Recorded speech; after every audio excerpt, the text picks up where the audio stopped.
नमामि धन्वन्तरिमादिदेवं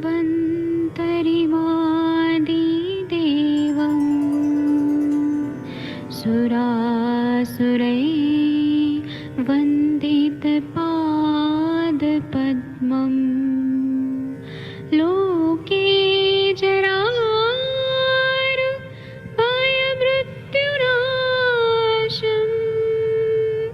दातारमीशं विविधौषधीनां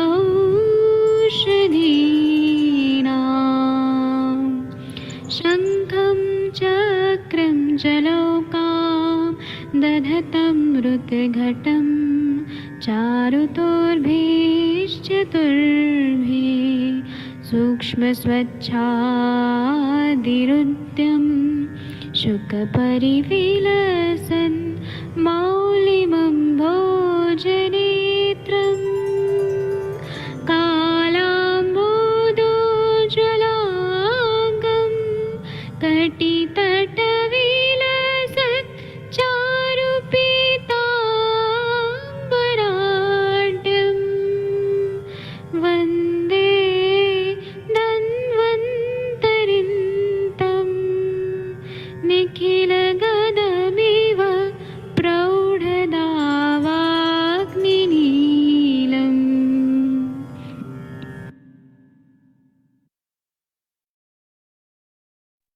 नमस्कार आप सभी को आयुष दर्पण पर क्लिनिकल आयुर्वेद संभाषा में आप सभी का बहुत बहुत स्वागत है। मैं वैद्य नवीन जोशी आप सभी का इस संभाषा के सत्र में स्वागत करता हूं। आप हमारे साथ में सविता जी, अजय कात्यायन जी, बीबी परिहार जी, मुकेश कुमार जी, चंद्रशेखर जी और सत्य प्रकाश वर्मा जी जुड़े हैं। उम्मीद करता हूं कि आपकी संभाषा रविवार की बहुत ही अच्छी संभाषा थी और उसमें काफी अच्छी चर्चाएं हुई है आपकी। और प्रतिदिन आपकी आप सभी के सहयोग से ये जो है क्लिनिकल आयुर्वेद संभाषा बेहतरीन से बेहतरीन होती जा रही है। मैं आप सभी का, सभी लोगों का जुड़ने के लिए बहुत बहुत आभारी हूँ। आज हम आपसे चर्चा करेंगे रोज की तरह। शुरुआत में मैं रोज आपको कुछ नई चीजें बताता हूँ, रोज नए कुछ योग बताता हूँ। कल हमने मधुमेह की बात करी थी। कल हमने मधुमेह के कुछ काढ़े आपको बताए थे। ये आज मैं आपको छोटी सी एक आपको एक योग बताता हूँ जो बहुत अच्छा काम करता है। आप इसे प्रयोग करिएगा। ये कुष्ठहर योग है। चरक संहिता चिकित्सा स्थान अध्याय 7 का ये योग है। मैं इसे पढ़ के बताता हूँ, आप इसको, ये प्रैक्टिकली क्लिनिकली काफी इफेक्टिव है। दार्वी रसांजनम वा गोमूत्रेण प्रबादते कुष्ठम अभया प्रयुजिता वा मांसम सव्योष गुड़ तैला। दारू हरिद्रा के कल्क को, दारू हरिद्रा आप सब जानते हैं, बर्बेरिस स्पीसीज, उसके कल को आप गोमूत्र से देंगे तो ये भी आपको कहीं ना कहीं ब्लड प्यूरिफायर का काम करता है। रसौंत भी इसी से बनता है। इसको गौमूत्र में मिला करके आप पिलाते हैं तो स्किन डिजीज में काफी लाभ मिलता है। इसके अलावा सौंठ, पीपर, मरीच, गुड़ और तिल के तेल को 1 महीने तक आप अगर हरड़ के साथ सेवन कराते हैं तो बताया गया है कि स्किन डिजीज में बहुत लाभ मिलता है। यहाँ पर एक बहुत इंपॉर्टेंट बात मैं आपको बताना चाहूंगा। चरक संहिता चिकित्सा स्थान कुष्ठ चिकित्सा का 7वें अध्याय का ये सूत्र है, बहुत इंपॉर्टेंट है। ये 91 और 92वां 91-92 सूत्र, मुस्तम मदनम त्रिफला। अगर आप सूत्र याद कर लेते तो आपको इंग्रेडिएंट्स याद हो जाते हैं।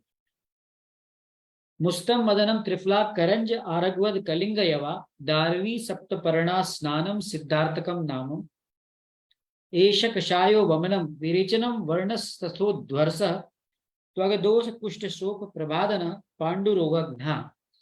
ये यहाँ पे हम एक बार त्रिशूर में गए थे। वहां त्रिशूर से आगे केरलीय समाजम एक अस्पताल है, वहां पे तक्रधारा हो रही थी और तक्रधारा में इन्हीं इंग्रेडिएंट से तक्र को सिद्ध किया गया था। वो इंग्रेडिएंट सिद्धार्थक स्नान के इंग्रेडिएंट्स हैं जो आपने पढ़ा है। नागरमोथा, मदन फल, रेडियाडोमेट्रम, हरड़ बहेड़ा आंवला, करेंज की पत्ती, अमलतास की पत्ती, इंद्रयव, दारू हरिद्रा। दारू हरिद्रा कल भी मैंने बताया था आपको। छतिवन, इन सब की पत्तियां एक साथ आप पका करके काढ़ा बना लें और इनके काढ़े का छान करके इससे स्नान कराएं रोगी को। कहते हैं सिद्धार्थक नाम का स्नान है। इन्हीं के क्वाथ का भी आप पान करा सकते हैं।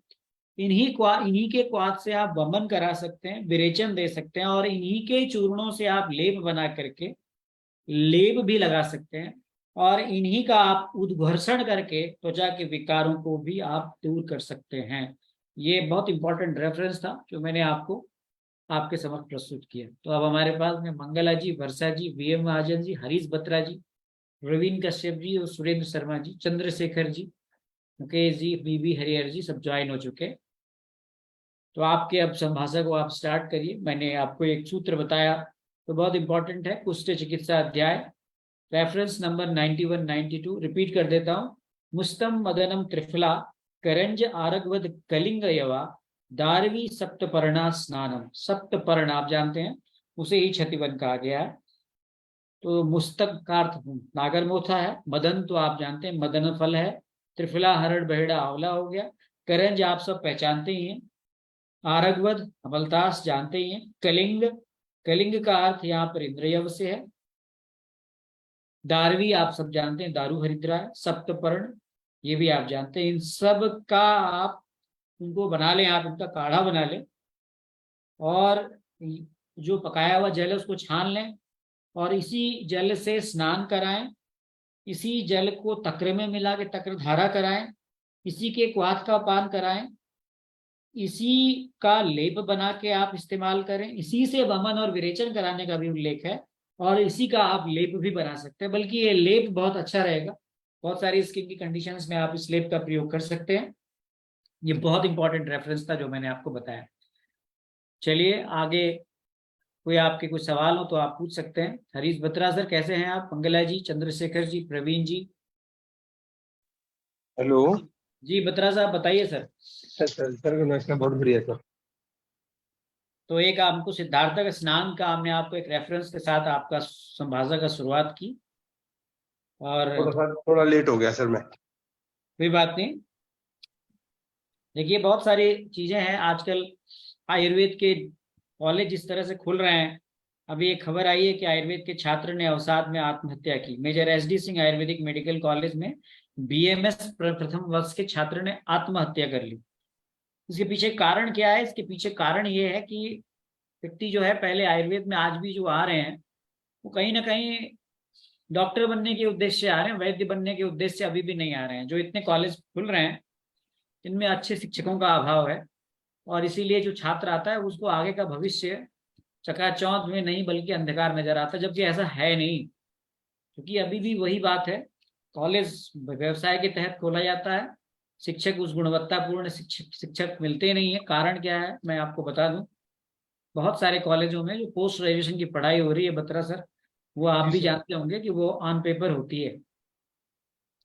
ऑन पेपर होती है तो वो चिकित्सक जो पढ़ाने वाला आता है, जो एमडी करके आता है, वो भी अपने बच्चों को गाइडेंस नहीं दे पाता सही से और इस कारण जो बच्चा है उसे शुरुआत से ही एक अवसाद की स्थिति में जाता है वो, और अवसाद की बहुत अत्यंत ऋणात्मक अवस्था जो है वो आत्महत्या के रूप में आती है। तो ये हम ये कहेंगे कि इसके पीछे जो है हमारे जो बड़े बड़े लोग हैं, बड़े बड़े संस्थान हैं, उन्हें मुझे लगता है कि उनका भी फेलियर है कहीं ना कहीं। तो उनको इस बात का ध्यान देना चाहिए कि इस प्रकार की घटनाएं ना घटे, और इस प्रकार की घटनाएं घटती है तो उसमें उस व्यक्ति की भी आत्मविश्वास की बहुत कमी है और एक मानसिक बीमारी भी कह सकते हैं उसको, क्योंकि आत्महत्या एक बहुत बड़ा अपराध है जो व्यक्ति करता है, भगवान भी उसे माफ नहीं करता, इसलिए गलत है ये। तो आज हम देख रहे थे कि खबरों में सुर्खियां चल रही है, तो हम कहेंगे कि भाई आप सब देखिए इतनी उम्र में बत्रा सर जो है सीख रहे हैं, आज प्रैक्टिस कर रहे हैं।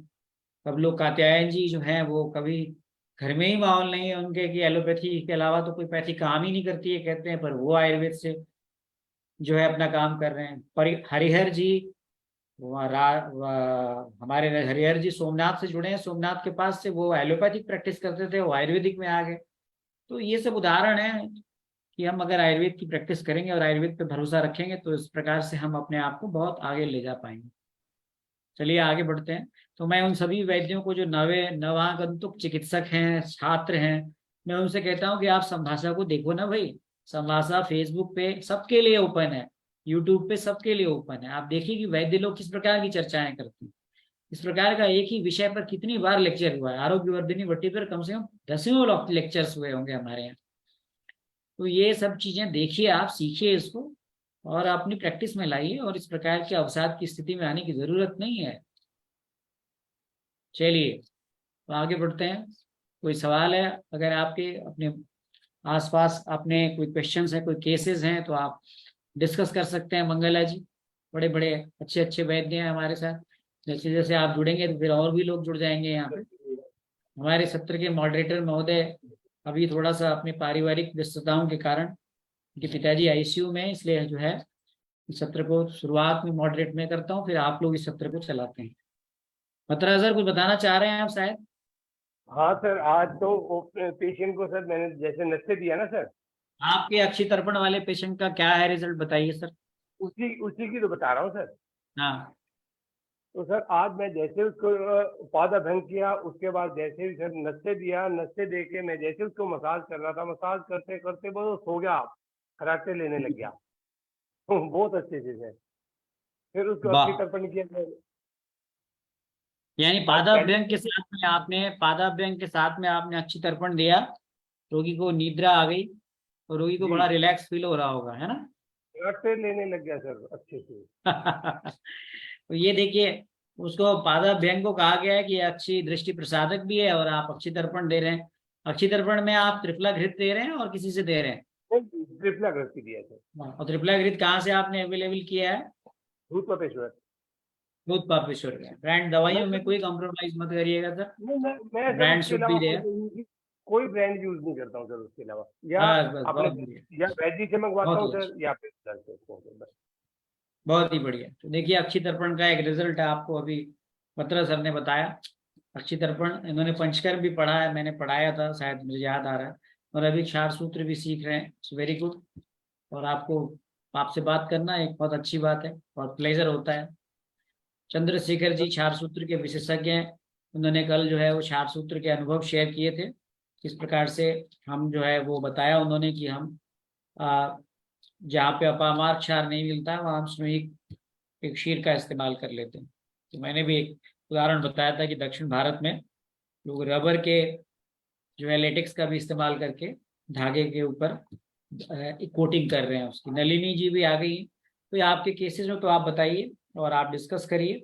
अभी हमारे कुछ यहाँ संभाषा के जो एक्सपर्ट लोग आ जाएंगे, तो हम सबको को होस्ट बना के फिर हम जो है यहाँ से आप लोगों पर चर्चा के लिए सत्र को खोल देंगे। तो मंगला जी कुछ आप अपने केसेस बताइए, नलिनी जी कुछ बताइए, आप वर्षा जी कुछ आप बताइए, कुछ आप बताएं कुछ हम बताएं कुछ, तभी तो फिर कुछ सीखेंगे, कुछ सिखाएंगे। आवाज आ रही है आपको प्रणाम सर। मंगला जी? प्रणाम। हाँ हाँ, प्रणाम सभी को। सर आज मैंने बहुत दिनों के बाद नीली भृंग्यादी का फिर से नस्य लेना शुरू किया, तो क्या इतनी बात है, ज्यादा। तो बालों के लिए है ये तो? हाँ जी सर, बहुत ज्यादा हेयर फॉल हो रहा है, लेकिन ये इतनी बहुत ही ज्यादा बढ़िया जलन आपने हो काम रही किया। थी, और हाँ पर बहुत ज्यादा जलन सी हो रही थी, और मतलब 15-20 मिनट तक तो बहुत ही ज्यादा हुई, और उसके बाद थोड़ा सा हेडेक भी शुरू हो गया है। तो कंटिन्यू करूं मैं कि नहीं करूं? कितनी मात्रा में आप ले रहे हैं? आज तो अभी तो सिर्फ 2.5-2.5 ml, मतलब 5 ml ही लिया है। वो तो एकदम डालने के बाद तुरंत बहुत ज्यादा जलन हो रही थी, और फिर काफी कफ भी निकलता है मुझे। इससे पहले जब शुरू किया था उस टाइम पे गर्म कर ले रही थी, तो उसकी वजह से शायद मुझे लगता है कि बहुत ज्यादा जलन और सिर में दर्द, आप उसको थोड़ा साइड जो ऐसा है वो लगता था जैसे टेम्परेचर पल्पिटाइन बहुत टेम्परेचर ज्यादा ज्यादा अजीब। गर्म तो नहीं डाल रही हैं आप? नहीं नहीं सर, आज तो मैंने कुछ भी नहीं किया है, नॉर्मल रूम टेम्परेचर पे ही डाला है। नॉर्मल लीजिए, आप नॉर्मल अभी तो यहाँ लीजिए। मौसम 2.5 ज्यादा ml ठंडा आपने नहीं है। 2.5 ml लिया है अपने दोनों नासिका में, कल आपको तकलीफ कम नहीं होगी नहीं, आपकी। 5 ml, ढाई अरे ढाई ml, मतलब 5 ml। 2.5 ml दोनों नासिका में, या एक एक नासिका में 5 ml? एक में 2.5 ml, तो दूसरे में टोटल 5 ढाई, ml तो आपने 5। लिया है। कल जी। देखेंगे आप, आपको कल 5 ml दो मतलब 2.5 ml लेने में कोई तकलीफ नहीं होगी। कारण क्या है सारा इसका दिन कि वो थोड़ा सा मर्म स्थान होते हैं ना वर्षा जी, श्रृंगाटक, जी जी जी तो सर। मर्म स्थान वो आग्नेय है, तो थोड़ी सी कभी कभी आग्नेय आग्नेय मर्म होने के कारण थोड़ा सा इरिटेशन करता है वो, लेकिन आप हाँ हाँ। बिल्कुल आपको उससे फायदा मिलेगा, कल आपको तकलीफ नहीं होगी, आप देखिएगा। और सर पीछे साइड में पेन होता है, मतलब ये अपना जो ऑक्सीपिटल रीजन में कहना चाहिए तो। ऑक्सीपिटल एरिया में, हाँ। हाँ, तो फिर मतलब सही है कि मैं कुछ गलत कर रही हूँ? नहीं, गलत नहीं कर रही हैं आप, सुबह के टाइम पे लेती हैं ना आप प्रॉपरली। हाँ जी सर, हल्के सुबह सी और मतलब खाली पेट हल्का में। सा बाह्य दवा दे हल्का सा गुलदार की बाह्य पानी अभ्यंग दे करके आप लिया करिए, बाह्य अभ्यंग हल्का सा जी नेजल सर मसाज, लेती हूँ। नेजल मसाज करके लीजिए। और अगर लगता है ऐसा कि ये बढ़ रहा है तो फिर उसको फिर देखना पानी पड़ेगा। जी सर। चलिए, यहाँ पे वर्षा जी ने अपना नीली भृंग्यादि तेल का जो नस्य लिया उसका अनुभव शेयर किया, और उसके अनुभव के आधार पर उन्होंने 2.5 ml दोनों नासिका में लिया, और जिससे हमें थोड़ी सी तकलीफ हुई, लेकिन हम उम्मीद करते हैं कि कल में तकलीफ नहीं होगी, और कम से कम उतनी मात्रा में तो ले ही पाएंगे वो। जी सर। मंगला जी, आपको कुछ बताना है आप बताइए। Surendra thank Sharma you. जी, सत्यप्रकाश जी, प्रवीण जी, नलिनी जी, सविता जी, मुकेश कुमार, जाटव जी कुछ पूछ रहे थे, आई थिंक जाटव जी का एक सवाल था, बहुत मैंने देखा था व्हाट्सएप ग्रुप में, शायद आपका ही सवाल था। गठिया वाई को हम हाँ, किससे प्रणाम सर। correlate करेंगे, आपका ये सवाल था शायद। गठिया जी वाई, सर, जी प्रणाम सर। गठिया वाई देखिए, गठिया वाई एक लोकल लैंग्वेज में प्रयोग होने वाला शब्द है। इसको जो भी लोग प्रयोग करते हैं वो तीनों ही ऑस्टियो आर्थराइटिस, रिमेटॉइड आर्थराइटिस और गाउटी आर्थराइटिस, इसके लिए कॉमनली ये शब्द यूज किया जाता है गठिया बाई। एक ही प्रकार से ये रूढ़ शब्द है जिसको हम तीनों ही केसेस में इस्तेमाल करते हैं। लेकिन आर्थराइटिस की ये 3 अलग अलग स्टेजेस हैं, 3 अलग अलग कंडीशंस हैं। एक डिजेनरेशन के कारण होती है जिसे ऑस्टियो आर्थराइटिस कहते हैं। यदि आपको काफी उम्र में एक महिला आपके जोड़ों में वेट बियरिंग जॉइंट में पेन बता रही है और गठिया बाई कह रही है, तो वो ऑस्टियो आर्थराइटिस। एक यंग एज का व्यक्ति आ रहा है मुकेश जी, 30 35 40 साल का, खूब नॉनवेज खाता है, अल्कोहल खूब लेता है, और वो कह रहा है मेरे टखने में या मेरे ग्रेट टो के पास में, अंगूठे के पास में बहुत जलन और दर्द सा हो रहा है, तो वो एक प्रकार से गाउटी आर्थराइटिस है। एक और व्यक्ति तीसरा, वो भी गठिया बाई ही कहता है, और एक तीसरा व्यक्ति आ रहा है जिसके छोटे छोटे जोड़ जो है उनमें सूजन है, जकड़न है, सुबह जकड़न बढ़ जाती है, छोटे जॉइंट्स इन्वॉल्व हैं, स्टिफनेस है, मॉर्निंग में सुबह के टाइम पे स्टिफनेस बढ़ जाती है, तो उसे आमवात कहते हैं, जिसे रूमेटॉइड आर्थराइटिस कहते हैं। तो ये तीनों ही हमको अलग अलग इसका विभेद करना है। आमवात में आप जानते हैं कि वृश्चिक दंशवत वेदना बताई गई है, वात रक्त एक अलग कंडीशन है, और संधिवात जो है वो वेट बेयरिंग जॉइंट्स में होती है। तो इसके लिए एक रूढ़ शब्द जो है वो गठिया बाई कह देते हैं। ठीक है मुकेश जी, जी सर, जी सर, धन्यवाद सर। ये रूढ़ शब्द प्रणाम है। सर। जी नलिनी जी बोलिए। प्रणाम सर। सर प्रणाम। मुझे 2 महीने से सर अम्ल पित्त की बहुत भारी शिकायत हो रही है, ठीक कर दें और आपको नलिनी साथ जी, में बिना ग्रहणी। दवाई के। आप सुबह सुबह आप जी पानी सर। में गुनगुने पानी में 1 चुटकी नमक डाल के आप पूरे गले तक पीजिए, और बैठ के उसको बाहर निकाल लीजिए। कुंजल है एक प्रकार से, इससे आपकी अच्छा। अम्ल पित्त एकदम ठीक हो जाएगी। सर ये ग्रहणी से भी रिलेटेड है कि मुझे ग्रहणी की भी बड़ी प्रॉब्लम है? ग्रहणी अगर देखिए, वैसे अब ग्रहणी तो पित्त धरा कला ही है निश्चित रूप हाँ से। सर। अगर आपकी ग्रहणी ग्रहणी खुद में अपने आप में एक बहुत बड़ा इशू, इसलिए ग्रहणी दोष कहा गया है। तो अगर आपको ऐसा लगता है कि आपको ग्रहणी के लक्षण भी है, मल में कभी श्रेष्ठता आ रही है, कभी विविधता आ रही है, हाँ नहीं, सर। तो इस तरह के लक्षण आ रहे हैं, तो फिर आप जो है वो ग्रहणी की चिकित्सा साथ में कीजिए, है ना। अग्नि हाँ सर, 1 अग्नि महीना मौक्तिक कामदूदा लिया, फिर अभी 15 दिन से लघु सुश्चर पंचामृत कर। परपटी लीजिए आप, पंचामृत परपटी तक्र के साथ लीजिए आप।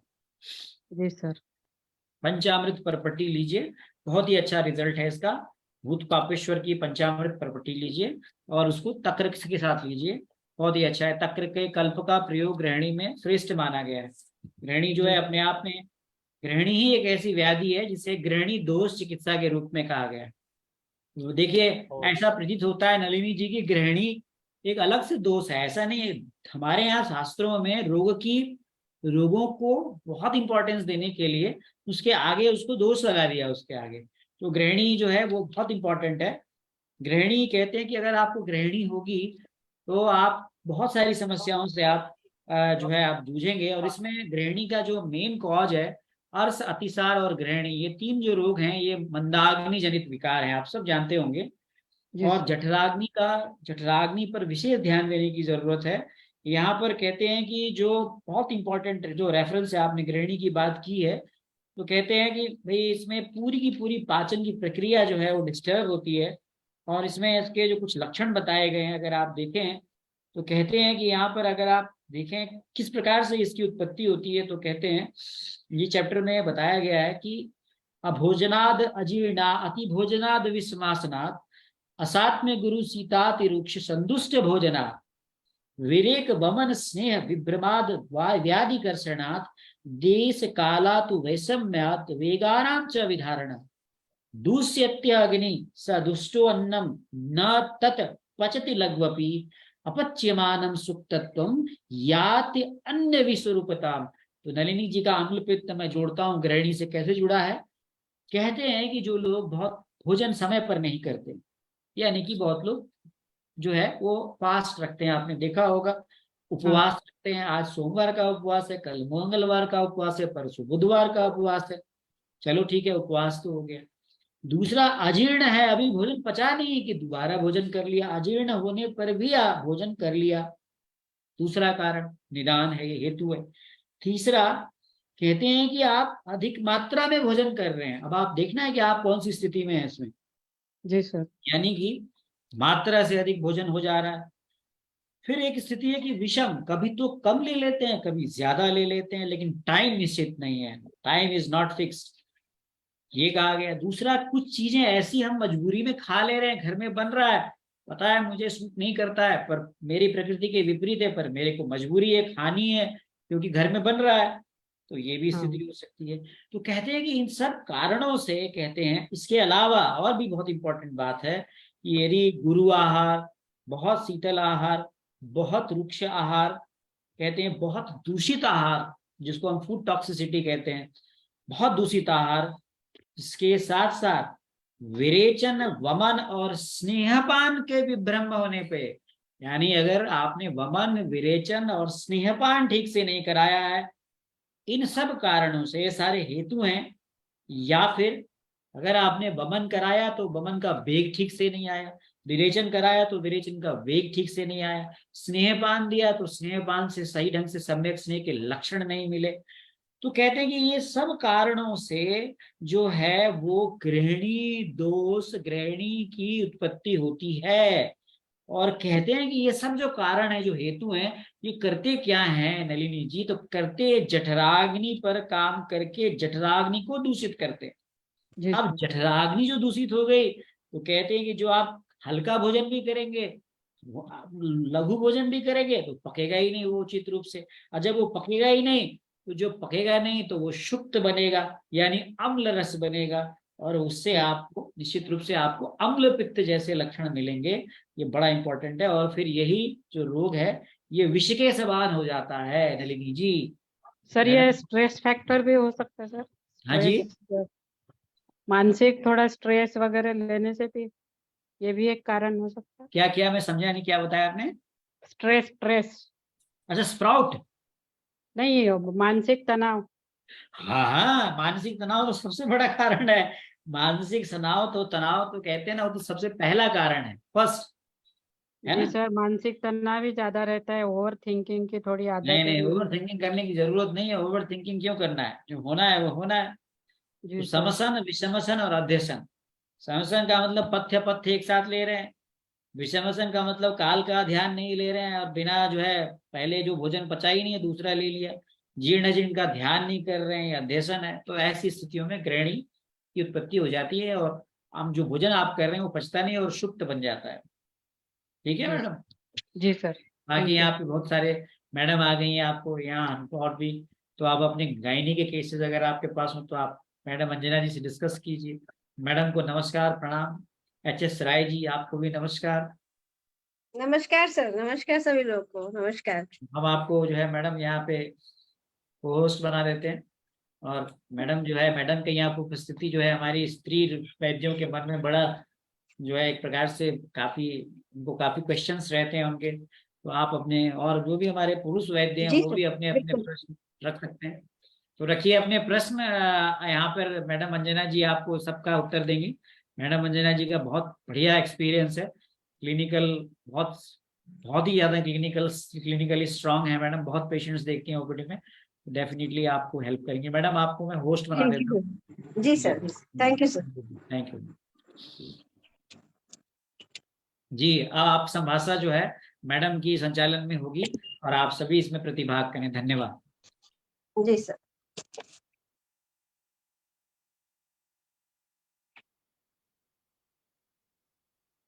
हाँ मैम। हाँ रविंद्र यादव सर, मुंबई से हैं आप? हेलो हेलो, आप लोग को बोलना तो पड़ेगा ही कुछ ना कुछ, नहीं तो हम लोग फिर कोई टॉपिक ही डिस्कस कर लेते हैं, क्योंकि मैम कुछ लोग। प्रणाम मैम। हाँ, जी जी बताइए मैडम, हरीश बत्रा सर बताइए।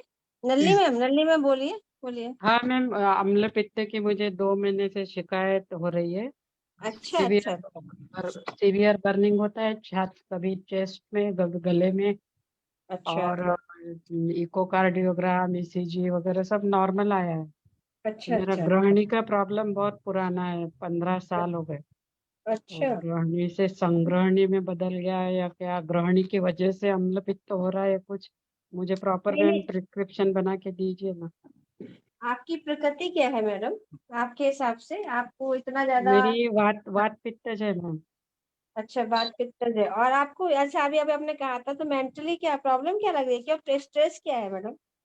सही से जी मतलब मैम। एक्चुअली, हाँ स्ट्रेस, स्ट्रेस फैक्टर भी है क्या कुछ, जैसे आप कह रहे थे हाँ ना स्ट्रेस? स्ट्रेस फैक्टर है, ये थोड़ा कोरोना में हस्बैंड की डेथ हो गई थी, बेटी भी अच्छा अब्रॉड में है, और ऐसे ही अच्छा। ओवर थिंकिंग की आदत सी लग गई है। मतलब समझता है हम्म पर वो बन नहीं हम्म, पाता, मतलब मैं सब समझती हूँ पर फिर भी स्ट्रेस आता ही है, हाँ और हाँ समझ गए ज्यादा हाँ। सोचने की आदत है, हम्म। और डाइजेशन भी बिगड़ा हुआ है, कभी मतलब अपचन होने के बावजूद खाने में आ जाता है। हम्म। तो हाँ। कुछ जो मतलब हेतु है उसमें, सर ने जो अभी बताया। हम्म। एक्चुअली क्या है ना मैम, देखिए जैसे आप, जब आप तो खुद ही इतने अच्छे से डॉक्टर हो और आपको पता भी है, तो मेरे को जहां तक लगता है कि इस सबसे पहले तो हमें हेतु पे भी वर्क करना चाहिए। मीन्स कि ये थोड़ा सा अपनी जो नेचर है उसको भी कहीं ना कहीं हमने कहाँ कहाँ गलती करी है। अब तो जैसे जो होना था मैम हुआ, सच बात है, कष्ट परिस्थितियां बहुत कठिन होती हैं, कहना आसान जी होता मैम। है ये भी हम मानते हैं, लेकिन ये क्योंकि हमें लाइफ तो आगे बढ़ाना है, हमें रुकना तो है नहीं, रुक सकते भी नहीं ना। अब बच्चों के लिए भी आप ही की जिम्मेदारी है, आपको देखना है। तो मेरे हिसाब से जैसे हम कहते हैं ना कि चक्कर जो मेन आपने अभी बताया कि गृहिणी दृष्टि आपको रही है ना?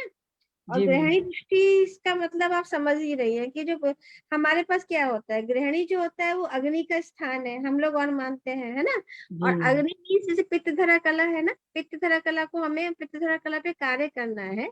और ये हम सभी जानते हैं कि जो षष्ठी पित्तधरा नाम या कला परिकीर्तिता है ना, मतलब कि जी मैम। इसको अगर हम गृहिणी पे आते हैं तो गृहिणी है क्या? तो सबसे पहले तो जो, क्योंकि एब्जॉर्प्शन जो होता है वो इनर मोस्ट लेयर करती है इंटेस्टाइन की, तो हमारा आयुर्वेद उसको नाम दिया है षष्ठी पित्तधरा कला। और दूसरी बात एक आई है कि पक्व अमाशय मध्यस्थता, मतलब पक्वाशय और अमाशय के जो मध्य का स्थान है वो गृहिणी कहलाता है, ये भी हम लोग सब क्लियरली जानते हैं। आमाशय मतलब जहाँ आम का, आम मतलब हमारा आम आशय, आम का आशय जहाँ भोजन हमारा आमावस्था में रहता है, और पक्वाशय में जहाँ हमारे भोजन जो है पक्वावस्था तक पहुंच जाता है। तो जी इसका मतलब आप जैसे अभी आपने कहा कि मुझे बहुत ज्यादा अम्लपित्त की शिकायत है, तो मैं अभी उसी संदर्भ में आने वाली हूँ, क्योंकि हमारे पास टाइम भी है और मुझे लगता है क्वेश्चंस कम है, तो थोड़ी पढ़ाई की बात कर लेते हैं, इसी चैप्टर को पढ़ लेते हैं। ये वैसे मेरे फेवरेट टॉपिक है, गृहिणी मुझे बहुत पसंद है, हाँ। और मैं इस पे काम भी करती हूँ अच्छे से, तो उस बारे में डिस्कस करते हैं, फिर धीरे धीरे उसमें आपकी तरफ भी हम डाइवर्ट होके आपका डिसीजन भी लेंगे, आपको भी बताएंगे। तो अन्ना उसमें, मैम आज ना, हेलो, जी सर बताइए। हाँ सर। अन्ना मैम आज तीनों की तीनों वात पित्त कफ तीनों की तीनों गृहिणी की वो कर देना आज बस। हाँ हाँ, वही वही मैं चाह रही थी, तो उसको थोड़ा सा स्टार्टिंग पीछे से भी पढ़ एक बार आपसे बात हुई थी, आपने कहा कल जिक्र करेंगे, बस वो रह ही गया फिर। आज अरे आपने सर किया तो याद आ गया, फिर आज कर ही दो। नहीं सर, बिल्कुल सही कह रहे हो आप। तो मतलब मेरा मतलब यही था कि हम गृहिणी की जो बात कर रहे हैं, गृहिणी तो बहुत अपने आप में, गृहिणी पहले हम मानते किसको है, सबसे पहले हम उसकी बात कर लें कि हम गृहिणी किसको मानते हैं और गृहिणी में हमें क्या क्या मिलता है, या गृहिणी के क्या हमारे आचार्यों ने किस तरह से उसको लिया है ना।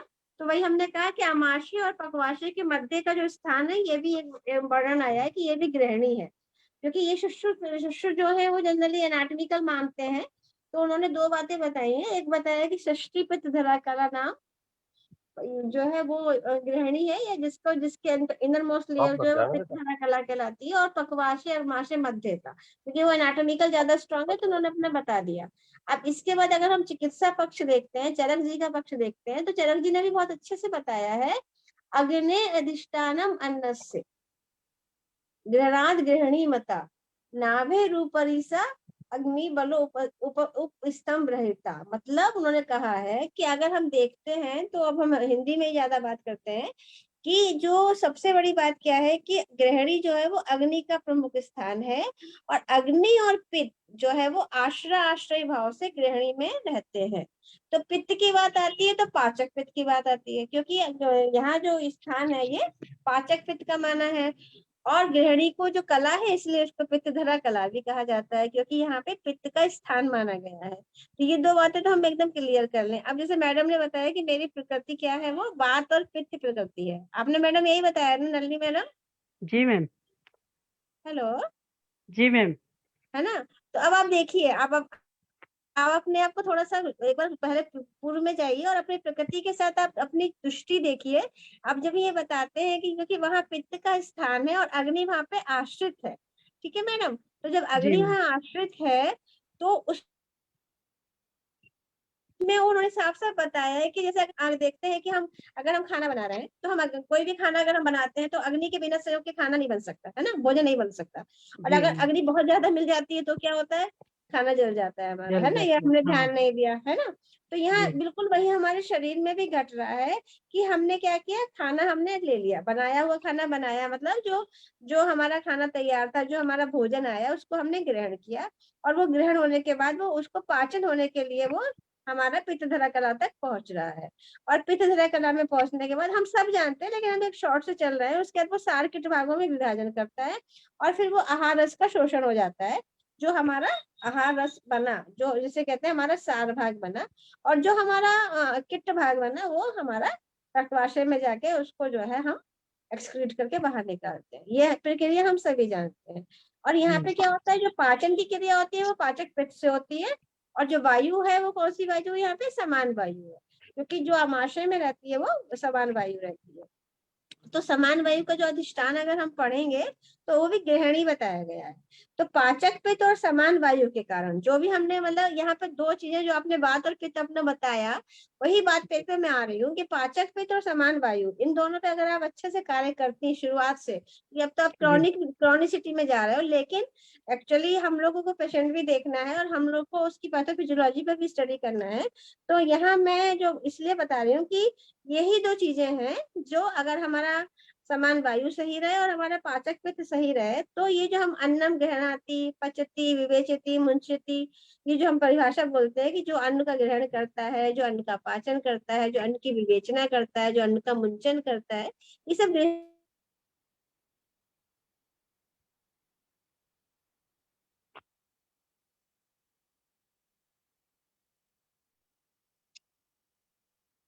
हेलो आवाज नहीं आ रही मैम। मैम, आवाज नहीं आ रही।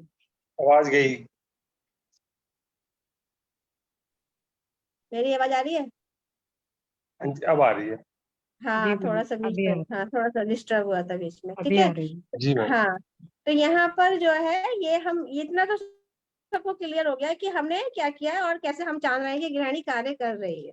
अब जैसे मैडम ने बोला कि मुझे गृहिणी रोग हो गया है, या हम किसी भी पेशेंट को बोलते हैं कि आपको गृहिणी दृष्टि हो गई है, तो गृहिणी दृष्टि का कारण क्या होता है? या जैसे हमने खाना खा लिया, या कभी हमने विषमासन कर लिया, कुछ बहुत अच्छा लगा तो हमने उसको विषमासन, मतलब हमने गलत समय पे खाना खाया, अध्यशन मतलब हमने कुछ खाने के ऊपर कुछ खाना ज्यादा खाया, खाए। कभी कभी हमने हाँ, तो वो भी सब करने से क्या हुआ कि हमारा जो अन्न का पचन हुआ वो ठीक से नहीं हुआ, जैसे अभी सर बता ही रहे थे। और जहाँ पचन ठीक नहीं होता है फिर वहां दुर्गंध शुरू हो जाएगी, है ना। दुर्गंध आनी ही आनी है, तो चाहे वो शुक्ल पाक कह लीजिए, अम्ल पाक का अवस्था बढ़ जाती है, या फिर उसको कहते हैं कि भोजन का डाइजेशन प्रॉपर नहीं होता है, और जब शुक्त अवस्था आती है तो फिर वहां कहीं ना कहीं आम की उत्पत्ति हो जाती है और अग्निमान हो जाता है। तो ये एक कॉमन है कि हमारा आहार रस जो हम चाह रहे थे, जिस हिसाब से हम आहार रस चाह रहे थे, वो आहार रस एकदम नहीं बना है। अब उसमें क्या है, अब आहार रस जब नहीं बना, हमारी अग्नि जो है वो बहुत प्रॉपर नहीं है, या जैसे हम चाह रहे थे कि पाचक पित्त और समान वायु हमको इसको नॉर्मलाइज करना, तो उसके लिए अब उसमें धीरे धीरे क्या होता है, जब अन्न हमारा जो है, समटाइम्स क्या होता है कि जब स्टार्टिंग होती है या कुछ कुछ हमने कम खाया है लेकिन वो भी जो है पचा नहीं है, लेकिन वो कभी कभी बाहर निकलने लगता है मल द्वार से, वो तब भी बाहर निकलता है, क्योंकि पित्त धरा कला अगर उसको कह रही है कि अगर वो तुम 4 भाग में नहीं डिवाइड हुए तो किट भाग में तो हो जाओ, और किट भाग में जब हो जाओगे तो नेचुरल सी बात है कि तुम बाहर निकल जाओगे। तो इसीलिए यहाँ बताया है कि अगर तुम्हें लग गया कि यहाँ पे किट भाग ज्यादा बन रहा है या इंडाइजेशन ही हमारे पेट में है, तो हम क्या कहते हैं, लंघन कर लो। स्टार्टिंग में ये हुआ कि हम आगे ना खाएं और हम लंघन।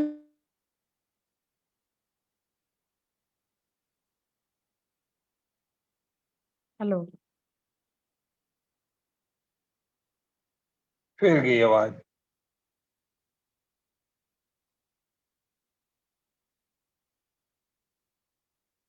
हेलो।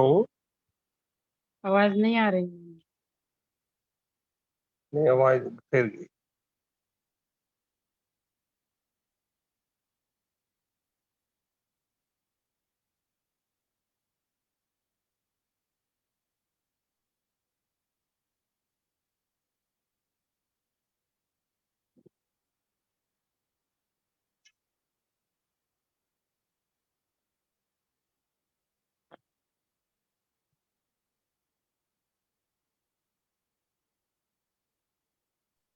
हेलो, मुझे सुन पा रहे हो आप लोग?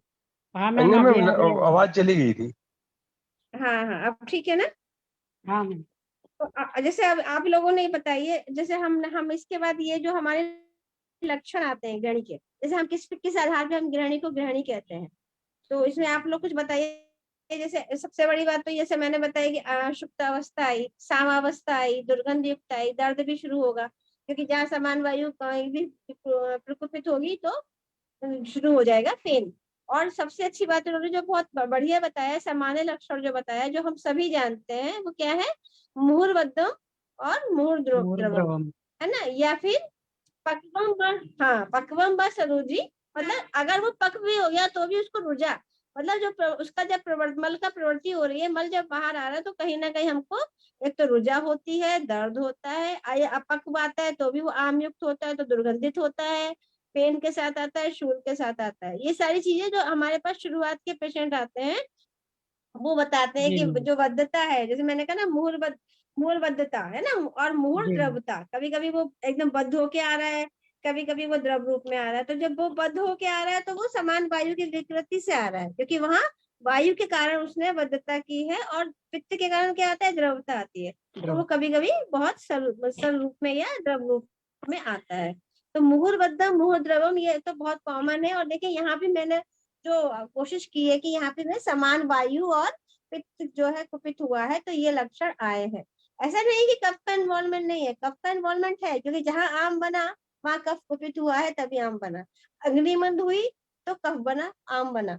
तो जो हमारा आम मतलब यही हुआ कि जो क्लेदक कफ था हमारा, यहाँ पे हमारा जो कफ आमाशय में रहता है वो क्लेदक कफ रहता है, तो क्लेदर। वो क्लेदक कफ भी साथ में हमारा इन्वॉल्वमेंट हुआ। तो ये एक मोटा मोटा हम डिविजन्स पढ़ते हैं, हम ये देखते हैं कि हम कहाँ वायु पढ़ रहे हैं, पित्त पढ़ रहे हैं, कफ पढ़ रहे हैं। तो अगर हम उसको और थोड़ा सा जाएंगे डीपली, तो ये 3 चीजें हैं, समान वायु, ये है। पाचक पित्त, और हाँ। जो हमारा क्लेदर कफ है कफ। वो है है क्लेदक कफ। नहीं? तो इस तरह से तो आप- अब क्या करना है, अब हमारा जो ये पाचन क्रिया बिगड़ रहा है या हमारी कोई गृहिणी दृष्टि हो चुकी है, तो जैसे आप कह रहे थे कि हमें वातज ग्रहण की बात करना है या हमें इसकी बात करना, तो बड़े अच्छे अच्छे इसमें श्लोक भी आए हैं, जैसे अगर हमने पढ़े हो, आप लोगों ने सब नहीं पढ़े हैं, तो उसमें क्या क्या आया है, जैसे कि अगर हम वातज ग्रहण की की बात करते हैं। जैसे आपने कहा कि मैडम हमको थोड़ा सा वातज ग्रहणी के बारे में, पित्त ग्रहणी के बारे में बताइए। तो वातज ग्रहणी के बारे में उन्होंने सबसे पहले यही बताया कि जो भी बात दोष प्रधान रस होते हैं, तो वो रस हो गए कटु, तिक्त और कसाय। हम सभी जानते हैं कटु, तिक्त, कसाय अधिक मात्रा में जब हम सेवन करते हैं तो वायु कुपित होती ही होती है, ये एक कॉमन बात है। इसके अलावा हमने रुक्ष आहार ले लिया है ना। रुक्ष मतलब हमने किसी पेशेंट को बोल दिया भैया तुम बहुत मोटे हो रहे हो, खाली यब लो, जौ ले लो, सत्तू ले लो। शास्त्र भी कहता है कि हमें इस तरह का भोजन जो है वो केवल यव का सेवन ज्यादा कराएंगे तो रुक्षता आएगी।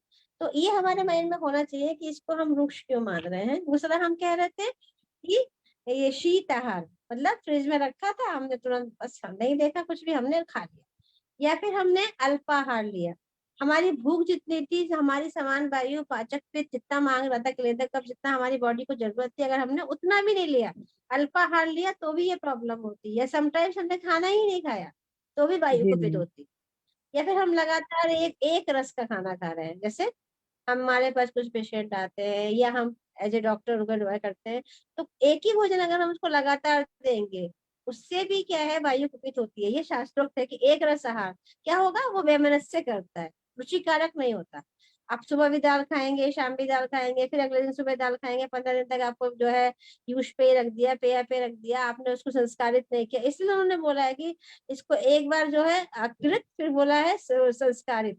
मतलब आप सादा दीजिए 2 दिन, हम सूती को देते हैं कि नहीं आज खाली पानी देना, उसके मूंग की दाल का पानी देना, सुबह शाम को फिर पानी देना, अगले दिन उसमें थोड़ा जीरा डाल देना, हींग डाल देना, उसके बाद दाल दे देना। तो ये चेंज करना जरूरी है। अगर एक आहार देंगे या एक रस आहार देंगे तो भी वायु कुपित होती है। बाकी जैसे अब आधारणीय वेग, उसके कारण तो हम लोग सभी जानते हैं। तो ये जो वायु कुपित हो जाती है तो भी ये अग्नि को क्या करेगी, कहीं ना कहीं अग्नि को भी प्रभाव करेगी, अग्नि पर भी, अग्नि को आच्छादित करेगी और फिर इस तरह से ये गृहिणी रोग को उत्पन्न करेगी।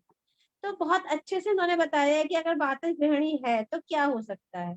तो वातज गृहिणी में क्या होगा कि अब जो खाना पचता तो है लेकिन कष्ट होता है उसको, मतलब खाने में पचने में भी उसको पीड़ा होती है, उसको कहीं ना कहीं ये फीलिंग होती है कि अरे बाप रे गैस बन रही है, अरे बाप रे बहुत अजीब लग रहा है, डकारे आ रही है। या फिर उसको जो है खट्टापन भी फील होगा, उसको रुक्षता भी फील होगी, उसके बाद जैसे कहते हैं मुख में शुष्कता आ जाएगी, उसका मुंह बार बार सूखेगा, उसको बहुत ज्यादा भूख और प्यास भी लगेगी, आंखों के आगे अंधेरा छाएगा, कान और उसके जो कानों में है आवाज आने लगती है। इस तरह से कई चीजें उन्होंने बताई हैं। और फिर कभी कभी क्या होता है कि अगर उसके बाद भी लक्षणों के बाद, मतलब ये कभी कहते हैं ना संचिते अपथा दोषा, कि अगर स्टार्टिंग में ही अगर अल्प दोष संचित हुए हैं तो उसका हमें अपहरण करना चाहिए, मतलब उन दोषों को हमें ध्यान देना चाहिए, हमें उसको इग्नोर नहीं मारना चाहिए। अगर हमने वहां संचित अपथा दोषा पे ध्यान नहीं दिया तो और उसके बाद हमने लक्षण और अध्ययन किया या हमने कुछ गलत लिया या हमने फिर वही कार्य दोबारा किया, तब कंडीशन और खराब हो जाती है। और फिर वो क्या होता है, जैसे कहते हैं कि गुदा में कैंची से काटने से पीड़ा शुरू हो गई, बहुत ज्यादा कृष्णता हो गई, दुर्बलता हो गई, चक्कर आ गया, गिर गए, तो वो कंडीशंस, जैसे वायु हमारी कुपित हुई है तो क्योंकि वायु को मेन माना गया है, तो वायु जी पित्त को भी लेगी, कुपित और कफ को भी लेगी। लेकिन वायु के अपने जो लक्षण है, रुक्षता है, चक्कर आना है, चलत गुण के कारण, रुक्ष गुण के कारण रुक्षता देगी। इसके अलावा पेन पेन तो मेन उसका सिम्टम होता है, मुहुर बद्धम, मुहुर द्रवम। तो ये सारी चीजें हमारे वायु के कारण होती है, वायु के कुपित होने के कारण होती है। और शास्त्र कहते हैं, चरक चिकित्सा स्थान में आप लोग खोल भी सकते हैं, उसमें भी लिखा है कि जब वातज गुल्म है या हृदय रोग है और प्लीहा रोग है, ये पेशेंट को बहुत जल्दी हो सकता है अगर आपने वातज गृहिणी के लक्षणों को नहीं पहचाना और वो मुहुर बार बार वही गलती करता रहा, वायु को कुपित करता रहा। तो जैसे बताया भी गया है कि उदर रोग जो है वो एक महारोग है और उस तरह से वो फिर वातज गुल्म को उत्पन्न कर सकता है, प्लीहा रोग को उत्पन्न कर सकता है। जैसे अभी मैडम बोल रही थी, खुद ही मैडम बोल रही थी कि मैंने हार्ट संबंधी भी सारी इकोग्राफी वगैरह कराई, इकोकार्डियोग्राफी वगैरह कराई, तो कहीं ना कहीं हृदय रोग की भी उत्पत्ति गृहिणी दोष से हो जाती है, ये हमारे शास्त्र भी बताते हैं। और ये बहुत सोच समझने की चीजें हैं, इसको अगर हम प्रैक्टिकली ले, या अभी जैसे मैडम की हिस्ट्री बहुत शॉर्ट में हम लोगों ने ली, तो ये साफ साफ शास्त्र बता रहा है कि अगर आपकी वायु कुपित हुई है, आपकी प्रकृति वातज पित्त है, आपने समान वायु पे काम नहीं किया, तो आपकी अपान भी कुपित होगी, आपकी उदान भी कुपित होगी। व्यान तो आपका है, ये सर्व शरीर में रहती है, तो वो व्यान कुपित होगी। और फिर कहीं ना कहीं जैसे स्ट्रेस शुरू हुआ तो प्राण वायु का भी असर आता है। तो ये अगर हम ऐसे पैथोफिजियोलॉजी पे स्टडी करें और हम इस पर देखें, तो ये लक्षण जो बताए हैं या जो शास्त्र बताते हैं कि हमने जैसे ही हमने क्या किया कि कटु रस पदार्थ का सेवन किया, या हमने तिक्त रस ज्यादा सेवन किया तिक्त रस पदार्थ का, या कषाय रस पदार्थ वाला हमने सेवन किया, या हमें कटु तिक्त कषाय रस ज्यादा ले लिया, या हमने बहुत ज्यादा विधाई लिया, अम्ल लिया, क्षार बहुत ज्यादा ले लिया, या हम अध्यशन कर ले गए, तो क्या हुआ? तो उसमें यही प्रॉब्लम आती है कि किसी ना किसी तरह से हमारा जो है वो कफ भी और पित्त भी और वायु भी। अब जैसे मैंने वायु की बात बताई कि समान वायु था, पित्त क्या करता है? पित्त अग्नि को आप्लावित कर देगा। जैसे मैंने उधर बोला कि अभी आपका जो वायु वातज ग्रहणी थी, वो वातज ग्रहणी ने क्या किया? अग्नि को आप्लावित किया जब वायु कुपित हुई। उसके बाद जब हम ज्यादा तीक्ष्ण ले लिए, हम ज्यादा कटु तिक्त कषाय ले लिए, तो उसमें क्या हुआ? या बहुत ज्यादा गुस्सा आता है, क्रोध आता है, बहुत ज्यादा हमारा जो है चाट चाट खाने का मन हो गया, वो जो भी पित्त वाले कारण हो गए, तो वो वही करता है, वो उसका द्रव गुण फिर ज्यादा उत्तेजित हो जाता है, और द्रव गुण के कारण वो अग्नि को आप्लावित करता है। जैसे इन्होंने ये भी एग्जाम्पल बताया है शास्त्रों में कि जैसे कि तप्त जल जो होता है, वो गर्म जल जो होता है, अगर हम अग्नि पर डाल देंगे तो अग्नि को वो उष्ण होते हुए भी अग्नि को बुझा देता है, ना कि वो अग्नि को जलाता है। इसी तरह उन्होंने एग्जाम्पल बताया कि अगर हम पित्त कुपित हो रहा है, या पित्त संबंधी जो है हमारे जो भी कारण है, निदान है, अगर हम उसका लगातार सेवन करेंगे, तो इस तरह से द्रवत गुण जो है पित्त का कुपित होकर वो अग्नि को जो है आप्लावित कर देगा, या अग्नि को कुपित कर देगा। तो बहुत अच्छा वर्णन आया है यहाँ पे। एक इन्होंने वर्ड आया है यहाँ, सार्यते द्रवम। सर जो है वो भी पित्त। अभी तो मैंने द्रव गुण की बात की थी कि पित्त का जो गुण है वो द्रव है, और द्रव गुण के कारण उसने क्या किया कि उसने पूरा जो है अग्नि को आप्लावित कर दिया, या गर्म जल हमने अग्नि पे डाल दिया और तब भी वो अग्नि बुझ गई। इसी तरह से एक वर्ड और आया है यहाँ पे कि सार्यते द्रवम। सार्यते का मतलब हुआ सर जो है वो पित्त का गुण बताया, ये हम सभी जानते हैं। और एक बताया है कि जो सरो अनुलोमना। अब आप देखिए, अभी हम लोग क्या कहते थे कि हम वायु का अनुलोमन कर रहे हैं, लेकिन ये जो हमारा शास्त्र है वो हमें कितने अच्छे से बताता है कि जो पित्त का सरगुण है, और जो पित्त का सरगुण है वो क्या करता है? अनुलोमन भी करता है। तो इसलिए सरो अनुलोमना ये शास्त्रोक्त वर्ड आया है। और ये जो अनुलोमन का कार्य जो है वो पित्तज गृहिणी में, या पित्त कुपित होने के कारण सरगुण बहुत बढ़ जाता है, और जिसके कारण पित्तज गृहिणी का भी मनुष्य जो होता है, या पित्तज गृहिणी का जो रोगी होता है, वो रुग्ण जो है वो वेग का धारण नहीं कर पाता है। और उसमें क्या आता है? Urgency for defecation. मतलब पेशेंट जो है वो कहता है कि हम बार बार क्या, जो मोशन का फ्रिक्वेंसी होती है वो इंक्रीज कर जाती है। तो सर देखिए, आपने कहा ना वातज और पित्तज में मैडम बताइए, तो वातज की जो संप्राप्ति है वो रुक्षता के कारण उन्होंने बताई है। उन्होंने बताई है कि वो जो है पेशेंट को ज्यादा जो हमने बात प्रकोपित आहार विहार लिया, तो उससे बात प्रकोपित हुई, और उससे क्या है हमारी अग्नि उसने आच्छादित की वायु के कारण। लेकिन पित्त का उन्होंने बहुत अच्छा बताया है कि पित्त के दो गुण हैं, द्रव गुण भी है और सर गुण भी है। तो द्रव गुण जो है वो क्या करता है? अग्नि को बुझाता है, और जो सर गुण होता है वो सरा अनुलोमना। तो अनुलोमन का कार्य कर रहा है। अगर वो पित्त कुपित हो गया तो वो बार बार 40 की तरह पेशेंट को जो आता है कि मैडम मुझे तो 20 हो गए, 25 हो गए, और इस केस में बरसात के सीजन में इस तरह के केसेस बहुत मिलते हैं। तो नेचुरल सी बात है कि अग्नि मंद हो जाती है, और अग्नि मंद होने के बाद उसका जो पित्त का अनुलोमन सर गुण है वो अनुलोमन का जो एक उसका नॉर्मल प्राकृतिक रूप है वो बिगड़ जाता है। कफज ग्रहणी में क्या होता है?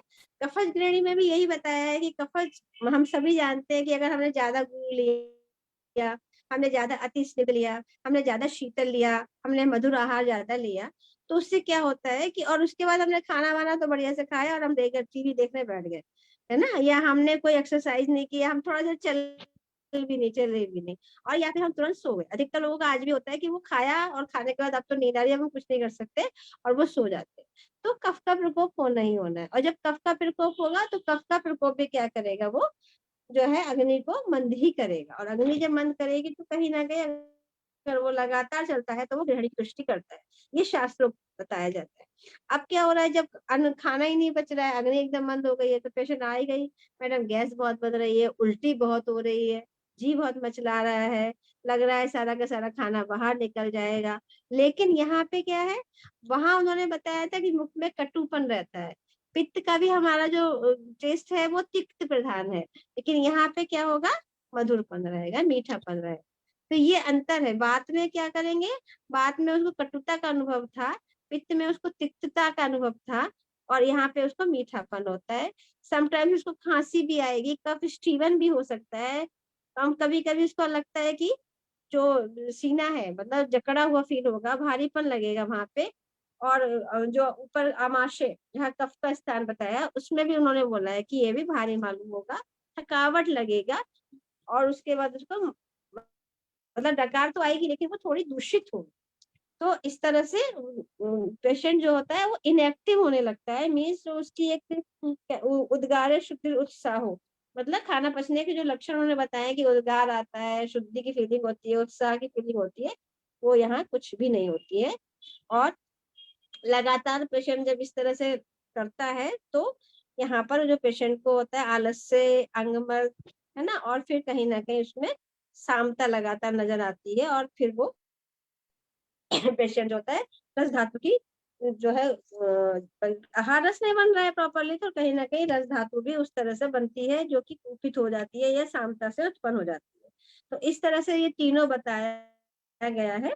और तीनों के साथ साथ अब इनकी जो चिकित्सा बताई है या इनका जो हम परीक्षा भाव बताए हैं, तो हमारे शास्त्रों में बहुत अच्छे से बताए। अगर आप लोगों को कुछ इसमें पूछना हो तो बताइए, तो उसके आगे हम शुरू करें, नहीं तो हम इसकी चिकित्सा पे भी थोड़ा सा डालना प्रकाश डालते हैं।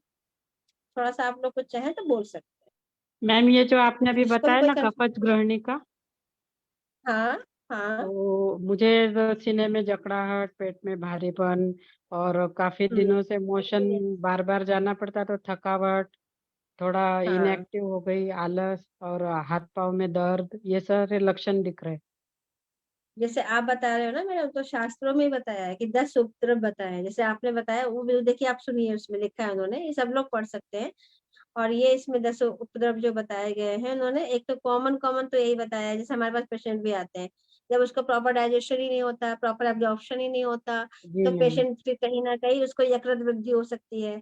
ये हारित में आए हैं, जो मैं बता रही हूँ, दो जगह बहुत अच्छा वर्णन आया है। एक हारित के अध्याय 3 में 85वां श्लोक आया है, उसमें उन्होंने जो बताया है, यकृत वृद्धि बताया है, प्लीहा वृद्धि बताया है, और उसके बाद कंडू बताया है, अवष्टम बताया है, अष्टीला बताया है, कृमि, उदर, पांडु, ज्वर, अतिसार, अरोचक, शोथ। ये जो उपद्रव उन्होंने गृहिणी व्याधि में बताया। आप समझ लीजिए, यकृत वृद्धि देखिए हमें आज भी पेशेंट को मिलती है। जो पेशेंट हमारे पास लगातार आते हैं कि जहाँ टेस्ट पॉजिटिव इनको रहता है, या जैसे आप कंप्लेन बता रही है खाना नहीं पचता है, तो जो लीवर और ये स्प्लेनोमेगेली हमको मिलती है, हिपेटोमेगेली मिलती है, ये देखिए कहीं ना कहीं हमारे पाचन संस्थान से ही जुड़ा हुआ है, ये हम सब जानते हैं। कंडू, कंडू का भी देखिए इन्होंने मतलब यहाँ बताया है। और कंडू कहीं ना कहीं हम जानते हैं कि जब भी हमारा, हम कहते हैं ना भ्राजक पित्त हमारा डिस्टर्ब हुआ है, और तो हम जी तो लेकिन हम कहते हैं कि नहीं, आप यहाँ पे थोड़ा सा इनको विरेचन करा दीजिए। तो कहीं ना कहीं हम शोतो शुद्धि कराते हैं, शोतो अवरोध होता है तो शोतो शोधन कराते हैं। इसके अलावा जैसे अष्ठीला, अष्ठीला मतलब हम समझ ही रहे हैं, प्रोस्टेट मतलब, अब ये यहाँ पे अगर हम सोचे, तो जो रस धातु अगर हमारी प्रॉपर नहीं बनी, तो रक्त धातु अगर डिस्टर्ब हुई, तो रक्त धातु अगर हमारी डिस्टर्ब हुई, तो यहाँ हमारा यकृत वृद्धि हो गई, हमारी प्लीहा वृद्धि हो गई, है ना। और उसके बाद जी अगर हम जा रहे हैं उसके बाद मांस धातु, तो मांस धातु तक अगर हम पहुंच रहे हैं, तो कहीं ना कहीं अष्ठीला जैसी चीजें हमको पता चल रही हैं। और उसके बाद अगर हम उसी हिसाब से देखते हैं, क्रमी, क्रमी की उत्पत्ति है, तो ये तो क्रमी की उत्पत्ति हमारे धातु, जो अगर हम धातु दृष्टि पढ़ेंगे, तो उसमें रस धातु में भी बताई गई है। और इसके अलावा उदर, पांडु, ज्वर, अतिसार। अब आप देखिए, तो मेन जो उन्होंने बताया है, अगर हम सारे शोथ, ये सारी चीजें जो है कहीं ना कहीं अगर बहुत डिटेल में नहीं भी जाते हैं, तो रस और रक्त धातु तक ही और मांस धातु तक ही सीमित रह जा रही है। कि आप अगर इतना भी नहीं कर पाए, या आपको प्रॉपर डाइजेशन नहीं हो रहा है, या प्रॉपर आपका गृहिणी कार्य नहीं कर रही है, तो प्रैक्टिकली भी हम देख रहे हैं, हमारे पास बच्चे भी आते हैं जो कि जिस तरह से उनको हिपेटोमेगेली मिलती है, स्प्लेनोमेगेली मिलती है। कुछ बच्चे आते हैं खाली उनको पॉटी नहीं साफ होती है, अविष्टम रहता है हमेशा, वो कहते हैं अष्ठीला। अष्ठीला, आप उनकी जिनको प्रोस्टेट होती है उनका हेतु देखिए, उनको कहीं ना कहीं जरूर या तो वो गलत चीजें एडिक्शन होगा, या उनकी जो कहना चाहिए लाइफ स्टाइल होगी कहीं ना कहीं बहुत डिस्टर्ब होगी, कृमि रोग। तो ये जब मैं बताना चाह रही थी, ऐसी एक बुक आई है सिद्धांत निदान। उन्होंने कहा है कि अतिसार और गृहिणी के 10 उपद्रव होते हैं। तो उसमें उन्होंने बहुत अच्छा बताया है, ज्वर सबसे पहला बताया, फिर शोथ, फीवर होता ही होता है, इनडाइजेशन होगा, डाइजेशन प्रॉपर नहीं होगा, एब्जॉर्प्शन प्रॉपर नहीं होगा बॉडी में, कहीं ना कहीं हमारी जो रस धातु है उसकी कमी होगी, लीवर किडनी में कहीं ना कहीं इफेक्ट आ सकता है। और शोथ बहुत अच्छा बताया, उसका शूल, हिक्का, वमन, उसके बाद आधमान, प्रलाप, तीव्र अरोचक, श्वास और पांडुता। तो जी इस तरह से अगर हम एक एक की संप्राप्ति पे जाएंगे तो ये हमें बहुत अच्छे से बता रहा है कि हम जो है इस पेशेंट में, हमें अगर लगातार हमारा केस बिगड़ रहा है, तो अब ये मैडम खुद जान रही है कि मैडम जो बता रही है, मैडम को जो फीलिंग्स हो रही है, आधमान मैडम बता ही रही है, मैडम अरोचक बता ही रही है, हेमोग्लोबिन मैडम अभी खुद ही बताएंगी कितना चल रहा है उनका, ज्वर हल्की हल्की फीलिंग होती है, बॉडी जो है पूरी तरह से जो एक मेटाबॉलिज्म बताई है, या जो आहार पाक हमारा व्यवस्था बताई है, या हमारा जो सूक्ष्म स्रोतस तक जाने की व्यवस्था बताई है, वो प्रॉपर इसमें नहीं हो रही है। तो इसके बाद अगर हम एक मोटी सा एक क्वेश्चन आता है हमारे पास, अक्सर हमारे पेशेंट बच्चे भी पूछ लेते हैं कि मैडम अतिसार और गृहिणी में अंतर कैसे होता है, हम किसको मानेंगे कि ये गृहिणी है, क्योंकि दोनों में ही जो है वो कहीं ना कहीं हमारा जीआईटी है। और जैसे अगर पेशेंट बार बार जाता है, जैसे अभी हमने कहा कि उसका जो सरगुण होता है वो अनुलोमक का कार्य करता है, पित्त का सरगुण जो है वो अनुलोमन करता है। तो पित्त का सरगुण जब अनुलोमन कर ही रहा है, तो हम ये कैसे करेंगे वो गृहिणी है, हम ये भी तो कह सकते हैं कि वो जो है अतिसार है। तो यहाँ पे मैं इसी पॉइंट पे आ रही हूँ कि गृहिणी में और अतिसार में क्या डिफरेंस होता है। तो गृहिणी जो होता है वो, गृहिणी व्याधि में रोगी को अन्न जीर्ण न होने पर साम अथवा कदाचित सान्न मल प्रवृत्ति होती है। गृहिणी व्याधि जो होती है उसमें क्या होता है, अन्न एकदम जीर्ण नहीं होता है। जब अन्न जीर्ण नहीं होता है तो जैसा वो खाते हैं उसके साथ या तो कफ मिल जाता है या आम मिल जाता है, मतलब म्यूकस विद स्टूल होता है, या समटाइम्स जो खाना खा रहे हैं क्योंकि वो कहीं भी डाइजेशन उसका प्रॉपर नहीं है, एब्जॉर्प्शन प्रॉपर नहीं है, तो सा अन्न मल प्रवृत्ति होती है। ये हम नहीं कह रहे हैं, ये भागवत निदान में आप लोग पढ़ सकते हैं, अध्याय 8 का 17वां 18वां श्लोक है, श्लोक में आपको पढ़ के सुना सकती हूँ। सामम स अन्नम जीर्णे अन्ने जीर्णे पक्वम तु नेवा, है ना। उसके पश्चात क्या है, कभी आहार जीर्ण हो जाने पर पक्व मल प्रवृत्ति होती है, या कभी मल प्रवृत्ति सामान्य हो जाती है। तो क्या हुआ, अगर एक बार उसने खाना खाया, उसको लगा यार मेरा खाना नहीं पच रहा है, बहुत हैवीनेस लग रही है, तो लाओ मैं इस बार आज नहीं खाता हूँ रात में, या मैं हल्का खाना खाता हूँ, तो फिर क्या होगा, तो वो खाना जो लाइट डाइट लेगा या एक बार उल्लंघन करेगा, तो जो पहले का खाना है वो धीरे धीरे एब्जॉर्प्शन में जाता है, सूक्ष्म स्रोतस में उसके कुछ सूक्ष्म अंशांश कल्पना की तरह से वो ऑब्जर्व होता है, और फिर कहीं ना कहीं मल प्रवृत्ति थोड़ी समान हो जाती है। और रुग्ण को कभी क्या होता है, अकस्मात मलबद्धता भी उत्पन्न हो जाएगी, जब उसने खाना ही नहीं खाया, एब्जॉर्ब हो गया, उसके बाद जो उसका जलियांश होता है, वो जलियांश अधिकतर जो है गृहिणी एब्जॉर्ब करती रहती है, और जो वो क्या होता है फिर वो ड्राई हो जाता है, फिर वो ड्राई स्टूल की कंप्लेन लेके आता है कि मलबद्धता हो गई, मतलब वायु फिर उसको जो है वो कुपित होके उसने बद्ध कर दिया। तो कभी क्या हो रहा था, मूलबद्धम, कभी मूल द्रवम। और फिर थोड़ी देर के बाद क्या होगा, अगर पेशेंट ने कुछ लिया या नहीं भी लिया, तो अगर आम आम बना, वो सोया, दिन में सोया, पानी ठंडा पिया, कुछ ना कुछ उसने ऐसे काम किया तो शाम बना, और फिर वो शाम बन के फिर वो उस मल के साथ एकत्रित होकर फिर उसको वो शिथिल कर देता है। तो कभी कभी बॉडी में वो हेतु सेवन करता भी है, और कभी बॉडी की अपनी पैथोलॉजी थी डिस्टर्ब होती है पित्तरा कला की, कि वो जो आम बना है वो मात्रा कितनी है, अगर ज्यादा मात्रा में आम बना है तो वो समटाइम्स क्या करेगा, वो उसको मुहुर्बद्धम भी करेगा और मुहुर द्रवम भी करेगा। तो इस तरह से यहाँ पे एक लिमिट भी होती है कि जैसे गृहिणी में हमारे पास इंटेस्टाइन में मल संचय हो गया, तो फिर वो क्या करेगा, स्टिमुलेट करेगा, और वो उसको बाहर निकालने के ही मानेगा। और इसे हमारे शास्त्रों में भी माना गया है कि एक वर्ड उन्होंने बोला है कि जहाँ मैं पढ़ रही थी अभी भागवत निदान में, कि संचयात उपवेश्य थे, मतलब कि अगर वो संचित हो चुका है तो वो क्या है, उपवेश्यते, मतलब वो जब एक उसका टारगेट हो चुका है कि नहीं अब भी इसके अगर इतना इकट्ठा हो गया तो स्टिमुलेशन होगा, और वो स्टिमुलेशन से उसको वहां पे इवेक्यूएशन होना ही होना है। तो इसका इस तरह से हम देखते हैं, तो गृहिणी की बात करते हैं तो गृहिणी जो हो गई वो क्रॉनिक डिसऑर्डर, लेकिन जो हमारा अतिसार है वो एक एक्यूट है। मीन्स कि आज अगर हमने आज ही खाना खाया, आज प्रॉपर पचा नहीं, और अगर हमने अपने ऊपर ध्यान दे दिया, दोष हमारे इतने कुपित नहीं हुए, तो अतिसार इतना एक्यूट रहता है कि उसका ट्रीटमेंट हम बहुत जल्दी कर लें तो अच्छा है, अगर नहीं करेंगे तो वही अतिसार जो होता है वो गृहिणी में कन्वर्ट हो जाता है। तो इस तरह से इन्होंने कोशिश की है शास्त्रों ने भी बताने की। अब हम थोड़ी सी चिकित्सा पक्ष में आते हैं, क्योंकि चिकित्सा बहुत जरूरी है, कुछ टाइम भी हमारे पास अब कम रह जाएगा, 10-12 मिनट में हमें थोड़ा चिकित्सा पढ़ना है। तो चिकित्सा में उन्होंने सीधे सीधे बताया है कि हमें क्या सोचना चाहिए, मैं क्या सोचती हूँ या हमें क्या करना है। तो जैसे हम सभी जानते हैं कि हमें अग्नि, मेन काम क्या है यहाँ पे, हमें गृहिणी तो है, तो गृहिणी में आश्रित जो मैंने बताई वो है अग्नि। तो अग्नि में हमें क्या कार्य करना है, तो अग्नि का जो स्वरूप है या जो अग्नि हमें कैसे अग्नि पे कार्य करना है, इसकी तरह से हम देखना चाहते हैं। और ये जो मेन हम जानते हैं, तो पहला जो चिकित्सा बताई है हमारे आचार्यों ने, वो मेरे हिसाब से अष्टांग हृदय में जो बताइए, ज्वर चिकित्सा बताइए, उसमें आम सभी को पता है। वो साफ साफ क्या कहते हैं, यहाँ भी क्या है, यहाँ भी आहार रस प्रॉपर नहीं बन रहा है, आहार रस आम में कन्वर्ट हो जा रहा है, आहार रस जो है हमें जो जितना सार भाग हमें उससे मिलना चाहिए, उत्तरोत्तर धातु में बननी चाहिए, वो नहीं बन रहा है।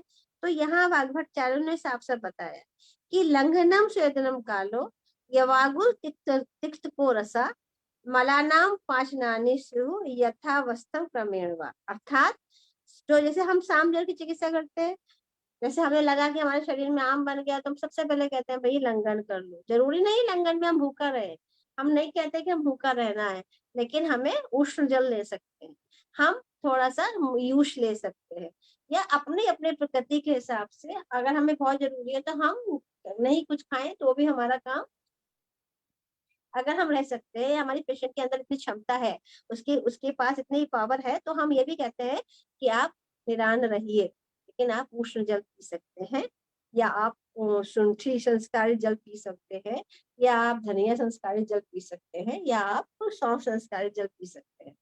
तो इस तरह से तो हमारे शास्त्र बताते हैं कि हमें उसमें क्या है, लंघन करना है, हमें स्वेदन भी करना है, क्योंकि अग्नि हमारी जो है वो मंद है।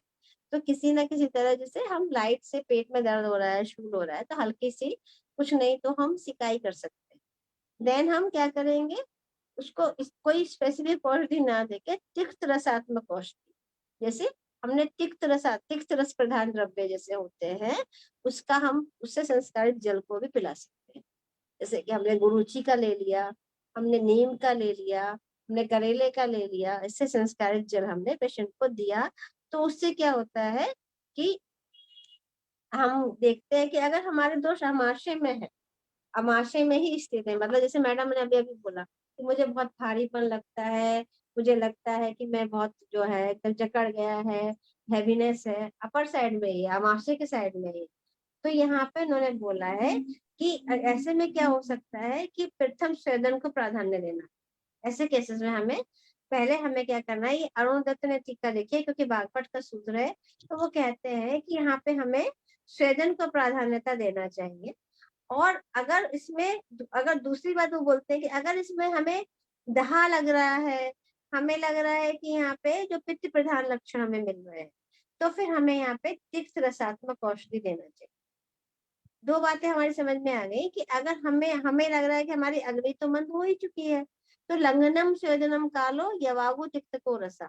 तो यहाँ पे हमें कब लंघन कराना है ये बता रहे हैं, या कब स्वेदन कराना है ये बता रहे हैं, कब तिक्त रस का प्रदान कराना है। तो हम ये देख रहे हैं कि अष्टांग हृदयकार बताते हैं कि अगर हमें लग रहा है कि हमारा अग्नि जो है एकदम मंद है, हमारा जो क्या आमाशय का जो पोर्शन है वो बहुत ज्यादा वहां गुरुता फील हो रही है, समटाइम्स क्या होता है उदर पीनस, मतलब इस तरह की प्रॉब्लम लग रही है, कफ आधिक्य लग रहा है, तो वहां उन्होंने स्वेदन को बताया है। और अगर हमें पित्त प्रधान लग रहा है, दहा लग रहा है, हमें मूर्छा मोह लग रहा है, दवथु लग रहा है, तो वहां हमें तिक्त रसात्मक औषधि देना है। तो इस तरह से जो है हमें ये क्लियर करना चाहिए कि हमारे पास अगर वात कफ ज्वर की साम्यावस्था में कोई विशेष लक्षण प्रबल हो रहा है, तब हमें लंघन करना है। समझ रहे हैं? अगर हमें दो चीजें पता चलनी है कि अगर हमें लग रहा है कि हम केवल कफ ज्यादा लग रहा है, इंडाइजेशन लग रहा है, आमाशय में एकदम भारीपन लग रहा है, उसके साथ साथ हमें लग रहा है कि हमें उल्टी सी लग रही है, या हमें ऊपर की तरफ जो है खाना जा रहा है, उसी में हमें उदर्द है, पीनस है, ये सारे सिम्टम भी मिल रहे हैं, तो हमें केवल जो है स्वेदन करना है। लेकिन अगर हमें दहा मिल रहा है, हमें पित्त प्रदाह सिम्टम और मिल रहे हैं, दवथु मिल रहा है, या हमें मोह मिल रहा है, हमें लग रहा है, तो हमें तिक्त रसात्मक औषधियां, जैसे मैंने कहा गिलोय सत्व या फिर गिलोय का पानी, मैं तो सिंपल बता रही हूँ कि यहाँ पे हमको, क्योंकि पेशेंट को बहुत देर तक हम बिना पानी के नहीं रख सकते, तो पहले ही हमको संस्कारित जल बना के रखना चाहिए और उसको वो देना चाहिए। तो इस तरह से उन्होंने बोला है कि जहाँ पे भी हमें लग रहा है कि सामता को हमें कम करना है सबसे पहले। आप लोगों को समझ में आ रहा है कि बस मैं बोली जा रही हूँ? मैम यदि अभी मतलब कुछ कफ के लक्षण है, उसके साथ साथ मुझे दाह भी होता है, तो हाँ लंघन हाँ कर सकते क्या? हाँ, अगर जैसे आपको, हाँ अगर आपको दहा भी हो रहा है और आपको, तो पहले हल्का लंघन करिएगा और उसके बाद जी स्वेदन करिएगा। जी ठीक है, उन्होंने साफ साफ बताया है कि अगर आपको वातज और कफज दोनों का लक्षण एक साथ मिल रहा है, तो पहले आप प्रथम लंघन करेंगे और फिर आप स्वेदन करेंगे। और मैं आपको बता रही हूँ मैडम, अगर आप चाहते भी हो ना, तो थोड़ा सा आप स्टडी भी करो। बागभट की जो अष्टांग हृदय की चिकित्सा स्थान है ना, अध्याय 1 का 21वें श्लोक में ये सब लिखा हुआ है। ठीक है, जी अरुण मैम। दत्त की टीका मिल जाए तो बहुत अच्छा है, लेकिन आप अगर पॉसिबल हो तो उसको पढ़ो, तो आपको बहुत अच्छा लगेगा। मैं अपने से नहीं, मैंने ये एक्चुअली कई बार हम लोग अष्टांग हृदय भी पढ़े हैं और अपने इसी चैनल पे बहुत अच्छे से पढ़े हैं। और मेरा बस नेचर यही होता है कि जितना मैंने पढ़ती हूँ, मैं थोड़ा थोड़ा बीच में रिवाइज करती जाती हूँ। और मुझे भी लगता है कि बीच बीच में कुछ इस तरह की स्टडी भी जरूरी होती है, क्योंकि हम लोग खाली पेशेंट लेके और फार्मूला बेस से, आपने ये दिया मैं भी ये दे दूंगा, आपने ऐसा किया मैं भी, मुझे लगता है हमें सिद्धांतों पे भी जाना चाहिए। तो बीच जी बीच में मैम। अगर आधा घंटा 15-20 मिनट हम लोग इस तरह सैद्धांतिक बात करके फिर हम पेशेंट पे डिस्कस करेंगे, तो हम अपनी संभाषण को और अच्छे से मतलब बना सकते हैं। तो ऐसा नहीं है, जब भी टाइम मिलता है, ऐसा भी तो मैं हो सकता है कल फिर फ्री रहूंगी, मैं आगे और बढ़ा दूंगी, इसको और बढ़ूंगी, क्योंकि मुझे खुद ही पढ़ना अच्छा लगता है। तो लेकिन मुझे लग रहा है कि कुछ क्लियर हुआ होगा चिकित्सा जी में, मैम। और जो थ्योरी मैंने बताई। और भी लोग बोले, कौन कौन है, मैं देखती हूँ। समझ आ रहा है मैम आपका। आया? थैंक यू हाँ जी ma'am, ma'am. Mangala ma'am, thank you Mangala ma'am. Aditya sir Aditya sir को क्या समझ आया? सर को समझ लग रहा है कि बोर हो रहे थे? आदित्य सर? नहीं है शायद। नहीं, आज है तो, लेकिन लग रहा है कहीं और बिजी हैं। नहीं नहीं नहीं नहीं मैम, नमस्ते मैम। नमस्ते। नहीं, आदित्य बहुत झा सर, बहुत अच्छा बोला आपने, बहुत बहुत अच्छा बोला। सभी थैंक चीजें यू सर, समझ में आती है आगे। थोड़ा सा मेरी भी क्यूरियोसिटी बढ़ गई है कि मैं भी किताबें खोल लूंगा। हाँ सर, पढ़ना चाहिए हमको, हम लोग सब लोग पढ़े ना, और थोड़ा थोड़ा जो जो पढ़ रहे हैं वो डिस्कस करते हैं ना, तो हम लोग और अच्छा कर पाएंगे। मेरी और हुई बहुत। यही समय होता है कि हम लोग कुछ अच्छे आपस में सैद्धांतिक विचार भी जरूर होने चाहिए ना, सैद्धांतिक बेस होना चाहिए। कोई भी जी चिकित्सा पत्र हम लिख रहे हैं, कोई भी पेशेंट की डायग्नोसिस बना रहे हैं, तो उसकी बॉडी फिजियोलॉजी आयुर्वेद के हिसाब से हम क्या समझ रहे हैं, कैसे रस धातु बन रही है, कहाँ प्रॉपर हमें ये पैथोलॉजी मिल रही है, कहाँ नॉर्मल होते होते ये जो है पैथोलॉजी। जी मैम, फिर आभ्यंतर औषधि क्या लेनी चाहिए मैम? आवाज मेरी फिर चली गई शायद ना, बीच बीच में मेरा हाँ नेट। हाँ, तो वही मैम, डायग्नोसिस। आभ्यंतर औषधि क्या लेनी चाहिए? आभ्यंतर औषधि के लिए भी इन्होंने बहुत अच्छे से बताया है। आभ्यंतर औषधि में बहुत सारे औषधियों के नाम भी आए हैं मैडम, तो इन्होंने सिंपल सिंपल इसको कैसे कैसे पढ़ा है, कैसे कैसे बताया, मैं बता दूंगी। लेकिन जैसे आपके केस में, मैंने अपने घर में ही झेला है आप जैसा केस, जिसमें जलन बहुत हो रही है, और जैसे आपने उसको डायग्नोसिस कर ही ली कि इस पेशेंट में जो है वो पित्त गिरणी का असर ज्यादा लग रहा है या कफज का असर लग रहा है। तो हाँ यहाँ पे इन्होंने बहुत अच्छे से बताया, शास्त्रों में भी बताया कि जैसे आप यवागु पहले सेवन करिए। यवागु जो जी है वो बहुत अच्छे से बनती है, जिसमें हम क्या करेंगे कि 16 भाग औषधि ले लेंगे और 64 भाग जल ले लेंगे, है ना। तो हाँ। औषधि द्रव्य में मतलब जैसे चावल से भी बन सकती है, चावल के साथ हम उसमें थोड़ा सा शुंठी, मरीच, पिपरी, सेंधा, गैला, है ना, अगर हम ये जी वाली बनाना चाहते हैं। या हम जैसे एक होता है शूलग्नि यवागु, इसका भी वर्णन आया है। तो जो शूलग्नि यवागु कैसे बनती है ये हम आपको बता रहे हैं। उसमें जैसे हमने मूंग की दाल ले ली, चावल ले लिया और सेंधव ले लिया। तो मूंग की दाल हमने 6 ग्राम ले ली, ठीक है। 6 ग्राम जी मतलब समझ ही नहीं है, टी स्पून भर के ले लेंगे तो लगभग 6 ग्राम हो जाएगी। उतना ही जी हमने चावल भी ले लिया, ठीक है। सेंधव तो हम टेस्ट के हिसाब से ही डाल देंगे। फिर उन्होंने बताया कि इसमें धान्यक चूर्ण डालिए, इसमें जीरक चूर्ण डालिए, वो जी 2-2 ग्राम डालिए, ठीक है। और फिर उन्होंने कहा कि जल जो है वो 400 ml डालिए, ठीक है। तो इन्होंने वही बताया कि पहले मूंग की दाल को हल्का सा सेक लेंगे और उसके बाद उसमें जी चावल डाल देंगे और फिर उसमें 300 ml पहले जल डालेंगे और फिर उसको पकने के लिए छोड़ देंगे सिलो बहुत ही हल्की आंच पर। और फिर जब हमें लगेगा कि दाल पूरी तरह से गलने लगी है तब उसमें सेंधा, धान्य, जीरक, ये तीनों चूर्ण जीरा थे और डालेंगे और उसके बाद जो है पकाते रहेंगे। जब हमें लगेगा कि हमने जैसे मानिए 400 ml जल डाल दिया था तो 200 ml जल हमको मिलेगा। 200 ml। इस तरह से इन्होंने ये बताया कि ये जो इस तरह जो अब हम बनाएंगे उसमें हम बनाते सब हैं लेकिन हम लोग का विधि थोड़ी अलग है। तो उसमें क्या है, पाचक होगी, क्षुधावर्तक होगी, शुलग्न होगी और त्रिदोषज्ञ होगी। और ये सभी के लिए मतलब यहाँ इसको उन्होंने सीधे से बताया कि ये गृहिणी के लिए मतलब हम गर्भिणी को भी दे सकते हैं, बालक को भी दे सकते हैं, कृषक को भी दे सकते हैं जो बहुत कमजोर होता है।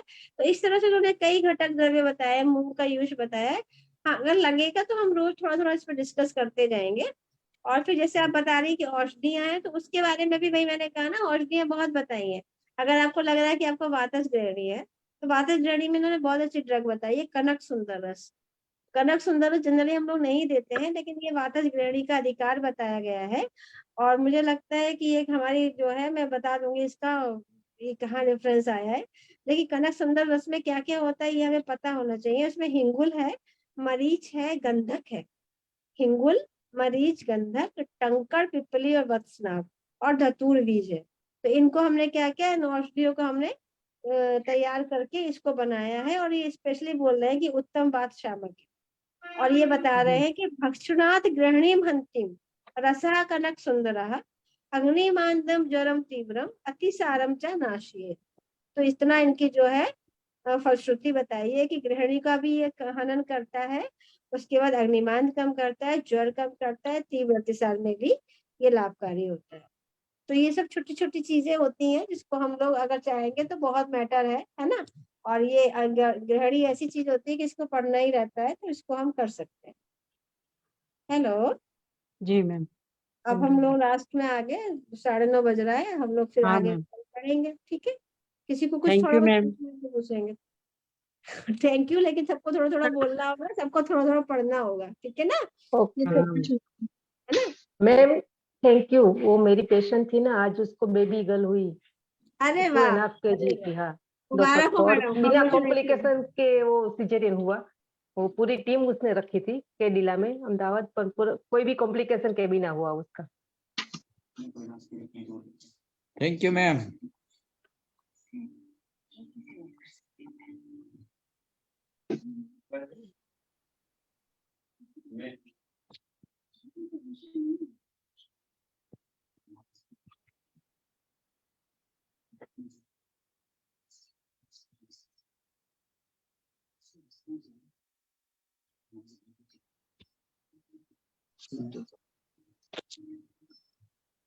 हरिहर सर। हाँ थैंक यू मैम, बहुत मजा आ गया। सर आप होस्ट हो, आप ये करा दो, बंद करा दो।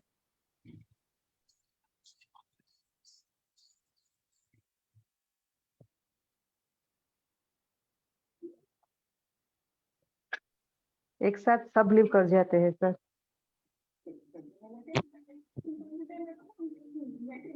हरिहर सर बंद करा दो। हाँ मैडम, आज मजा आ गया बहुत। Thank you. हाँ, सर।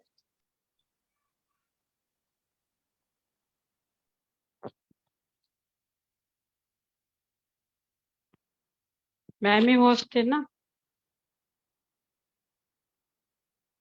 आता हरिहर सर आहेत। अच्छा हम्म।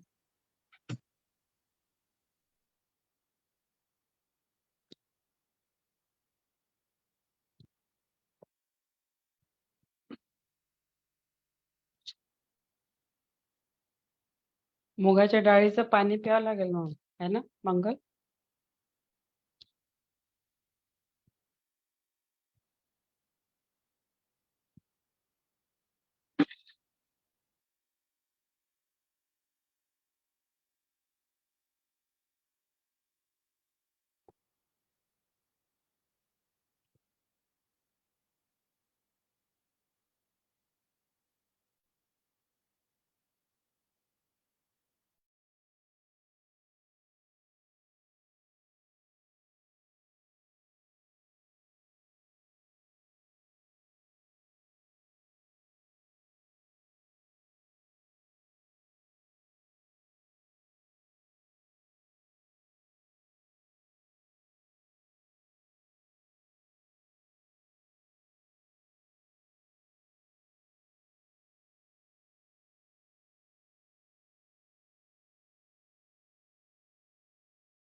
થતી હોય તો હું બંને દેતી રહેજો રિમોટ કંટ્રોલ.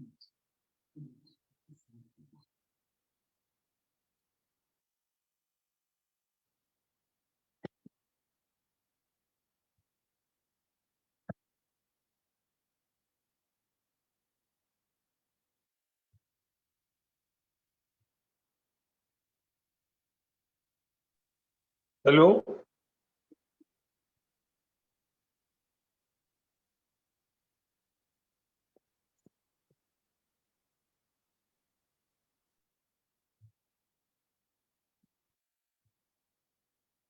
जी सर.